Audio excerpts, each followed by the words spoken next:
الحمدللہ وکفا وسلام علی عبادہ الذین اصطفى اما بعد فاعوذ باللہ من الشیطان الرجیم بسم اللہ الرحمن الرحیم قل انی امرت ان اعبد اللہ مخلصا لہ الدین صدق اللہ مولانا العظیم وصدق رسولہ النبی الکریم وَنَحْنُ عَلَى ذَلِكَ مِنَ الشَّاهِدِينَ وَالشَّاكِرِينَ۔ میرے محترم بزرگوں دوستو، ابھی میں نے آپ حضرات کے سامنے قرآن پاک کی ایک آیت کریمہ پڑھی ہے، اسی کے ذیل میں چند باتیں عرض کرنے کا ارادہ ہے۔ اللہ تبارک و تعالی میری زبان سے وہ باتیں نکلوا دے جو ہم سب کے لیے نافع ہوں۔ آج کا جو ہمارا خطبہ پڑھا جائے گا اس کے اندر اخلاص کے متعلق احادیث پاک ذکر کی گئی ہیں، اور اسی کے متعلق میں چند باتیں آپ حضرات سے کے سامنے عرض کروں گا۔ اللہ تبارک و تعالی میری زبان سے وہ باتیں نکلوا دے جو ہم سب کے لیے نافع ہوں۔ ایک حدیث پاک کے اندر آتا ہے، حضرت نبی کریم صلی اللہ علیہ وسلم نے حضرت معاذ رضی اللہ تعالیٰ عنہ سے فرمایا، اخلص دینک یکفیک العمل القلیل۔ اے معاذ، اپنے دین کو خالص کر لو، یعنی اپنی نیت کو خالص کر لو، تمہارے لیے تھوڑا عمل کافی ہو جائے گا۔ کتابوں کے اندر ایک واقعہ لکھا ہوا ہے کہ حضرت امام احمد بن حنبل رحمۃ اللہ علیہ کے پڑوس میں ایک لوہار رہا کرتا تھا، جس کو حداد کہتے ہیں، لوہا پیٹنے والا وہ رہا کرتا تھا۔ اس لوہار کا انتقال ہو گیا۔ اس کو کسی محدث نے خواب میں دیکھا کہ وہ لوہار کہہ رہا ہے کہ میں بھی جنت میں پہنچ گیا، اور مجھ کو بھی اللہ تبارک و تعالیٰ نے حضرت امام احمد بن حنبل رحمۃ اللہ علیہ کے برابر کا درجہ عطا فرما دیا۔ وہ محدث جنہوں نے خواب دیکھا تھا، وہ جب بیدار ہوئے تو سوچ میں پڑ گئے کہ ایک ایسا آدمی جو لوہار،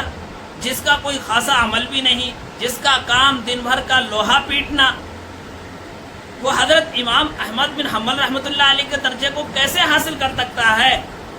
جن کا درجہ اتنا بڑا ہوا کہ خلق قرآن کے مسئلے پر انہوں نے بہت ساری پریشانیاں جھیلی، مصیبتیں جھیلی، اور بھی بہت ساری عبادات کی، بہت دین کو پھیلایا، یہ سارے کام کیے، پھر حضرت امام احمد بن حنبل رحمۃ اللہ علیہ کا درجہ ایک لوہار کیسے پا سکتا ہے؟ تو اس نے دوسرے اور محدثین کو جو اس وقت کے تھے ان کو بتایا۔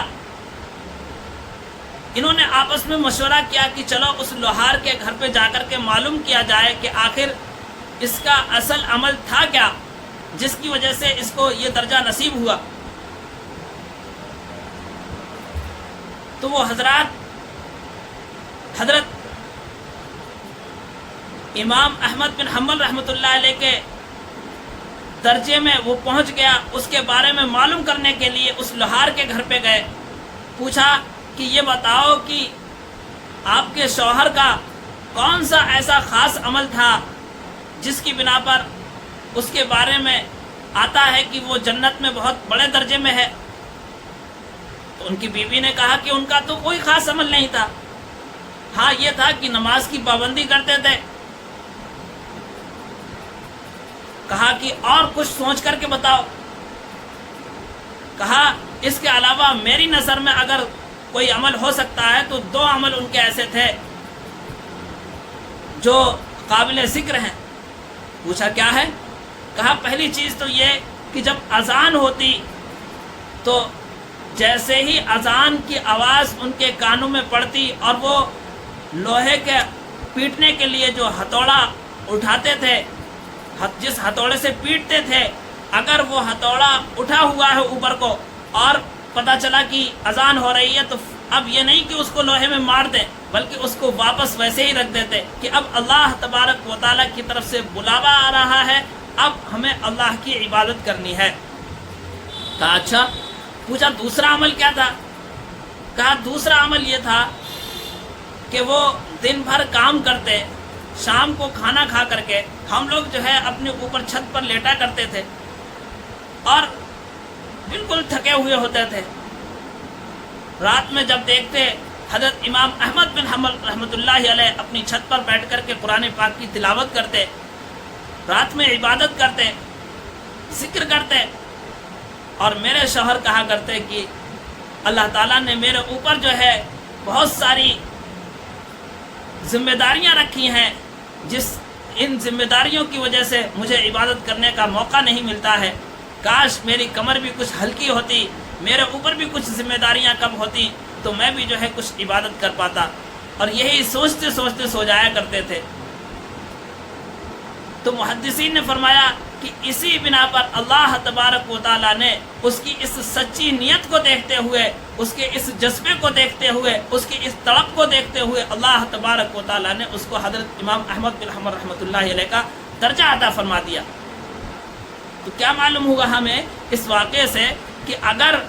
ہمارے اندر کسی چیز کی تڑپ آ جاتی ہے، ہم اس چیز کو حاصل کرنا چاہ رہے ہیں، اگرچہ ہم وہ کام نہ کر سکیں کسی تکلیف کی وجہ سے، کسی پریشانی کی وجہ سے، اس عبادت کو ادا نہیں کر پا رہے ہیں، پھر بھی اللہ تبارک و تعالی ہماری سچی نیت کو دیکھتے ہوئے ہمیں اس عبادت کا ثواب عطا فرما دیں گے۔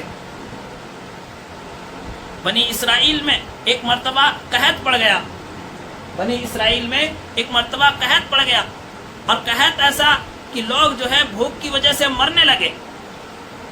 پریشان ہو گئے۔ ایک شخص جو ہے نکل کر کے جا رہا تھا، اس نے سامنے دیکھا ایک ریت کا بہت بڑا پہاڑ سا بنا ہوا تھا، ڈھیر لگا ہوا تھا۔ اس نے اپنے دل کے اندر سوچا کاش میرے پاس اتنا آٹا ہوتا تو میں لوگوں پر صدقہ کرتا اور لوگ جو ہے بھوک سے بچ جاتے، لوگ بھوکے مرنے سے بچ جاتے۔ حدیث پاک کے اندر آتا ہے اللہ تبارک و تعالیٰ کی طرف سے فرشتے کو حکم ہوا کہ اس بندے کے نام اعمال میں اتنا اس ریت کے پہاڑ کے برابر آٹا صدقہ کرنے کا ثواب لکھ دیا جائے۔